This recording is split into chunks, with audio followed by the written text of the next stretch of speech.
Hi, I'm Jerri Hyde, Youth Services Manager at the Ames Public Library. Welcome to Well Read, a program about a little bit of this and a little bit of that at your Ames Public Library. Today I'd like to start the show out with a quote from Oscar Wilde, and let me look at my little iPad to make sure I quote it correctly. It says, "The stage is not merely the meeting place of all the arts, but it is also the return of art to life." And that's what our library has been doing with a collaborative program with the Ames Children's Theater and the Iowa State Center. And I have brought my guests here today to describe what that project is all about. That started many, many years ago. We're in our second project together, but we have Sarah from Iowa State Center and Carol from the Ames Children's Theater, and a special guest here. He's just kind of joined us with doing the final touches, and that is all with regards to the play with words. And so Sarah, can you give us a little bit of history as to the background of Play with Words in our collaboration? Well, I'm excited to, because actually it was Carol's brainchild. I'll give her full credit for that, but way back in early 2012, she said, our kids are underappreciated, their creativity. I mean, of course, there's never enough creative outlets for the kind of kids we have here in Ames. And we came up with the idea of using with the libraries, writers of the oblong table. They would write, we would select pieces, and then perform them in Fisher Theater. And so that's where we come in at the Iowa State Center. And so we did that in 2012, 2013, and we've created a biennial cycle then, so that now in 14, 15, we're at it again. Yeah. So we've got getting all those years to write and writing for a year and then producing the activity. So the performance will be this coming January in 15. And so the Writers of the Oblong Table, just to kind of let you know, was a writers group that we had for our 6th through 12th graders, and we had at that time some Iowa State students that were helping kind of facilitate that writing process. And that was when Carol came in. And Carol, I know you kind of gave that birth to our Play with Words and the idea of joining us all together. Tell us a little bit about your idea behind that too. Well, how much better in our community than to get the major players involved in an activity, a creative activity for our students. And so we had heard that there were these kinds of experiences, and there was one in New York City, and in fact one of a alum from Ames High School was part of that. So we kind of stole the idea but put our own spin on it. And so when you have a good idea in Ames, Iowa, and it's really a good idea, you get the right people to work with you. And we came to the library, and they already had a program in place. As Jerri said, they had the writers of the oblong table, and then then we wanted those writers to write something that could be performed. And so Children's Theater got involved because we kind of produce plays. Kind of. On occasion. Kind of. Anyway, we do, and so we produce plays. So that was our role, and then what better place in this community for young people to perform? I mean, they do high school stages. We used to do Meeker School. We do Ames Community Theater, and we're very happy to have those spaces. But what about a real theater? So we tapped in to the Iowa State Center and talked to Sarah, and she said she would talk to the Powers, and the two of them. Mark North being the power. And he's the minor point. Well, Mark North, but Mark's been wonderful, and that's why we're doing it again, because we wanted the full package, and we wanted the Ames Library to do, but we've done it a little differently, and maybe we'll come to that later. We can go ahead you want to keep up my because soliloquy? we did do in 2013 January a production at Fisher Theater. Oh, and it was so fun. And it was fun, and we empowered a lot of writers and empowered a lot of actors, and directors and, you know, the whole shebang. So we had a little coming together to see whether or not we wanted to do it And again. Fisher was very, very important because that made it, I mean, those performers will be on the real stage, a theater, and there's a green room, and it's theater. It's like real It's theater. real theater. And we have a lot of, as I mentioned, we have places we do perform, Right. but Fisher Theater. And happily Mark North, who, let's say his real title, because I always get it wrong. He's the general manager. He's of the Iowa general State manager Center. of the, and he came, and with fear and trembling, would he like it? And he said, "Do it again." And he And? said, and what do you know? We're doing it We're doing it again. again. And yeah, so, but this time we had a different facilitator. We were very, very fortunate. Again, when you're doing something right in Ames, Iowa, you get the best. And so David Zimmerman, who's a professor of creative writing at Iowa State University and has 3 published books and works with young people so well. So he was our facilitator, and we really, another coup is we were able to get Mary Swander to do one of the sessions with David. Mary Swander being the poet laureate of Iowa. So we were on a roll. And do you want to keep? You want Well, to? and so these kids worked Carol for a year. Smoothly. Hello. Yeah, they worked. We're getting to you, Ben. So these kids worked for a year, writing and putting things together with David Zimmerman's assistance and guidance, and then it was, you know, Now it's ready, Now and it's Children's time to Theater turn was in what you a were little writing. a little nervous. And so we've chosen, and I know the names are very important to you, Carol. Can you tell us I the have names a of sheet our of paper. authors, of our creative we authors? selected these works from these young people, and Sarah Rundle was in 5th grade when she wrote her pieces, and we have a poem by Sarah, and we have a story by Sarah, which has been adapted so well. And we'll get to that here in a We're second. going to get to that. Okay, and then Hunter Feely has a work, and Will Fowler has a work. In fact, Will is going to read his work for the performance. Elizabeth Delaney and Ella Bartlett. And so those students from middle school, and maybe Sarah was even in grade school. She was in 5th grade. so 5th at grade, yeah. United. So we chose those, and then it was ready for performance. And so what do? You ask what we do is we ask Carol, because we needed a director or an adapter. And so then what happened, Carol? Oh.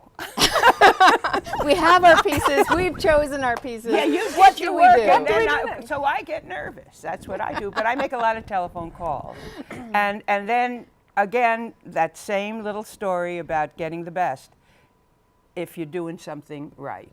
And so I did call. David Zimmerman was the facilitator. He wasn't going to adapt or direct. Well, that wasn't where his talents. Well, he necessarily possibly look. could, but that was not what he was asked to do, and he did what he did was very important and very to the project. So I made some telephone calls, but fortunately, each phone call led to another one. You know, it wasn't that I can't do it and goodbye.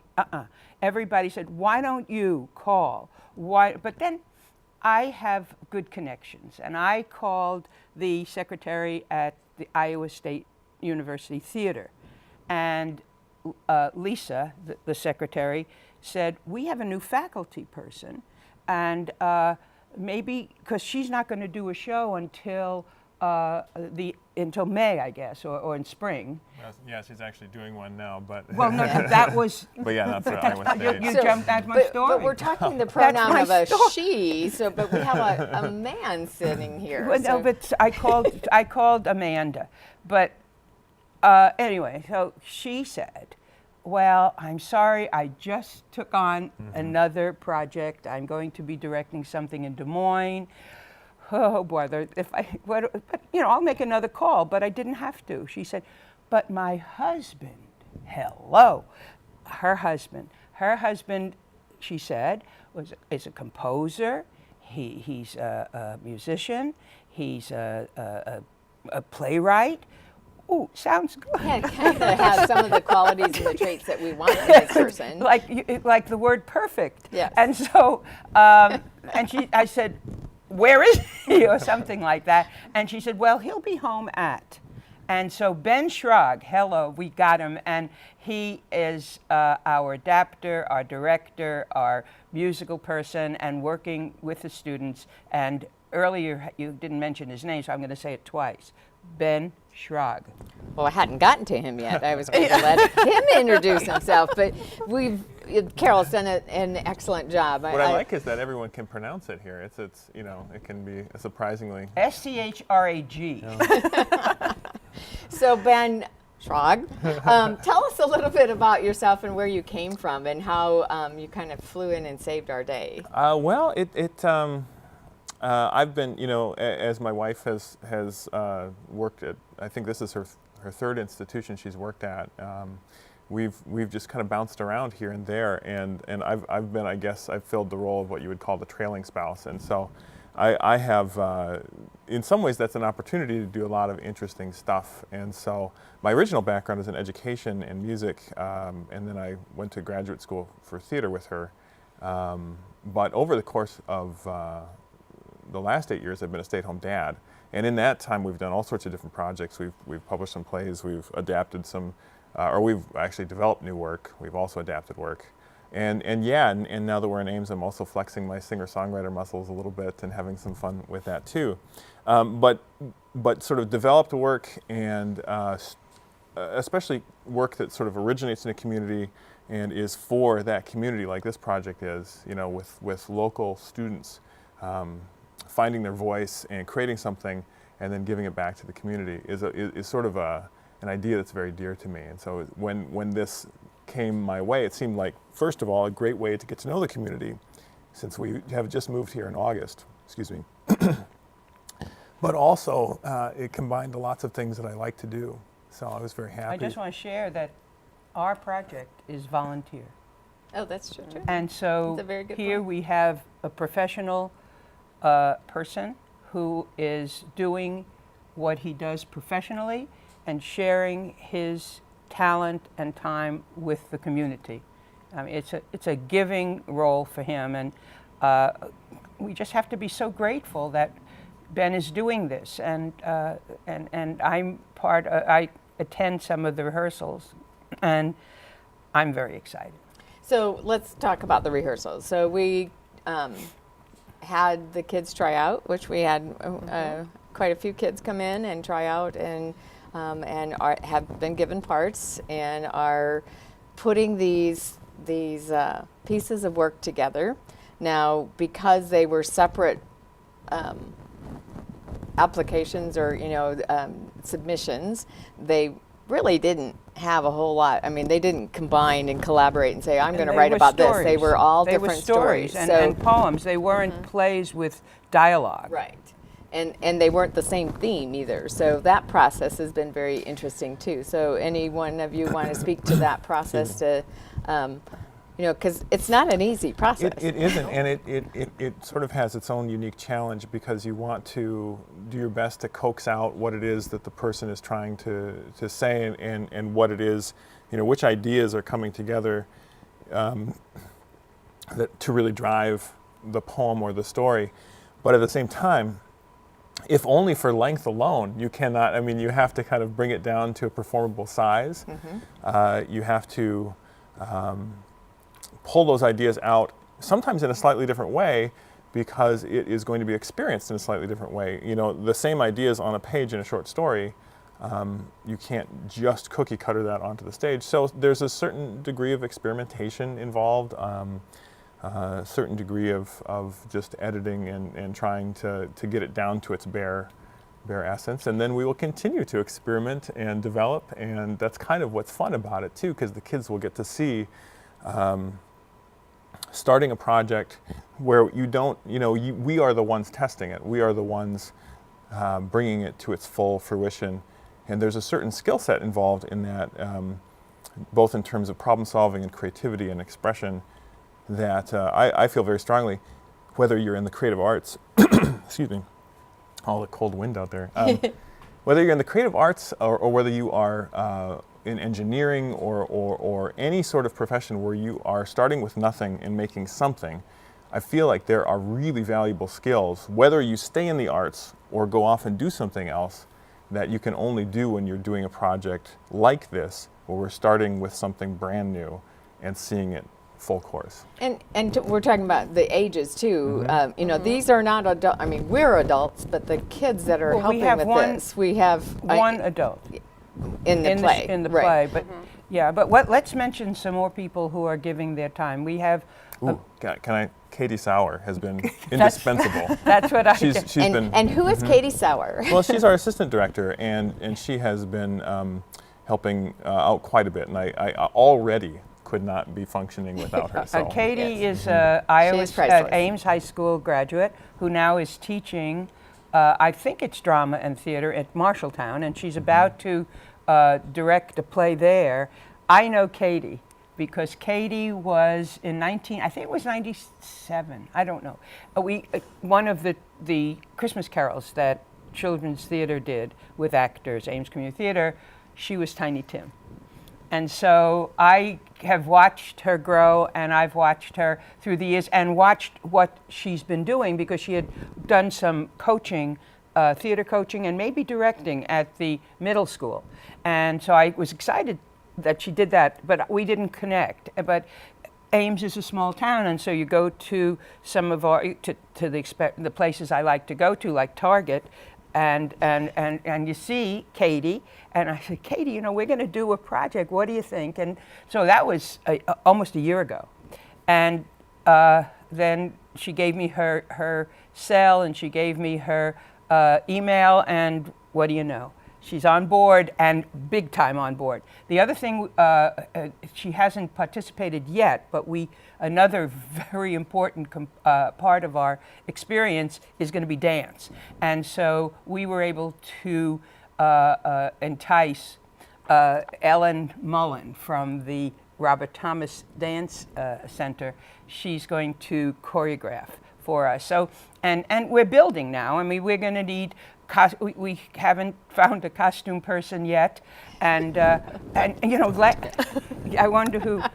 But anyway, so nudge, wink. and Ben has so many wonderful ideas and concepts. And then, what is it called? Oh, well, you know, the whole program is it's going to be a lot of variety that we've kind of stitched together with some thematic connections, but I mean, you're going to have everything from choral reading of poems to we've adapted some of the songs. There will be some dance, like you said, and one of them,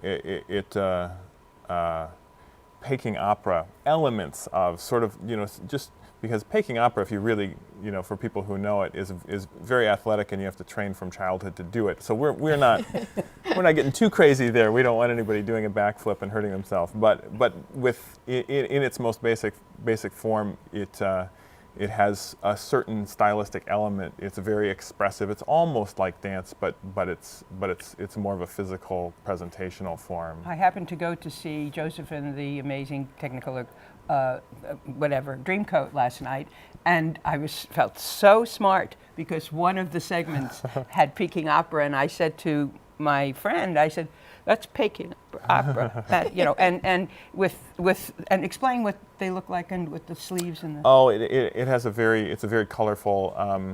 If you see them in their full, you know, a full troupe coming through, they. In fact, I want to say, was there a troupe coming through this year? I can't remember. I think in some of the information we moved to town. Anyway, I digress. But they have very colorful costumes, very long sleeves, so that all the movement sort of gets magnified. And again, they're very athletic. My favorite story about it is I believe Jackie Chan originally trained as a Peking opera. That was his training in childhood. And it isn't an easy thing to do. Yeah. That I know we kind of tried to pull out some of those elements in the tryouts, and it was amazing to see the variety of talents in that area. Yeah, and thankfully I was able to lean pretty hard on the research my wife did when we were both undergraduates. It was one of her side projects. She directed a children's children's play in the style. And it marries very well with sort of broad storytelling, story theater, because it's sort of symbolic gestures, symbolic movements, and very fun and light and colorful. So this evening is going to be when you January- attend the play January in 16th, January 16th, 17th, January 16th at 7:30 and January 17th and 18th, a 2 o'clock show.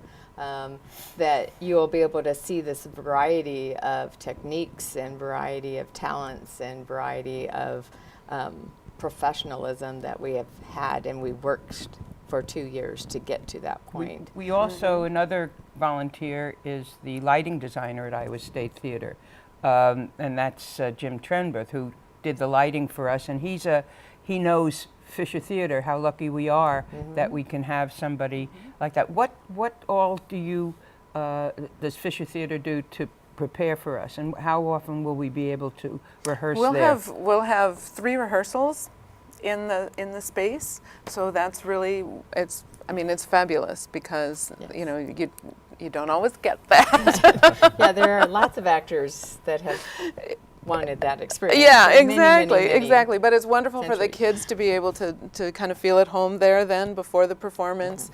And yeah, it's wonderful to have Jim on board. I know that Ben had part of the vision for one of the stories is to use some shadows and lights in a very creative way. And that's very exciting. It's going to happen. Oh yeah, but it's things that the kids would never have an opportunity to do other than through this project, and so it's so exciting to let them grow through this, and and for us too. Yeah, I was going to say, just We're all- compared to our last project, which was a great project, to this project, we've grown so much with the Well, what the happened is that talents we and- just have different stories, Yeah. and we had different talent writing, and so Right. that made all the difference in the world.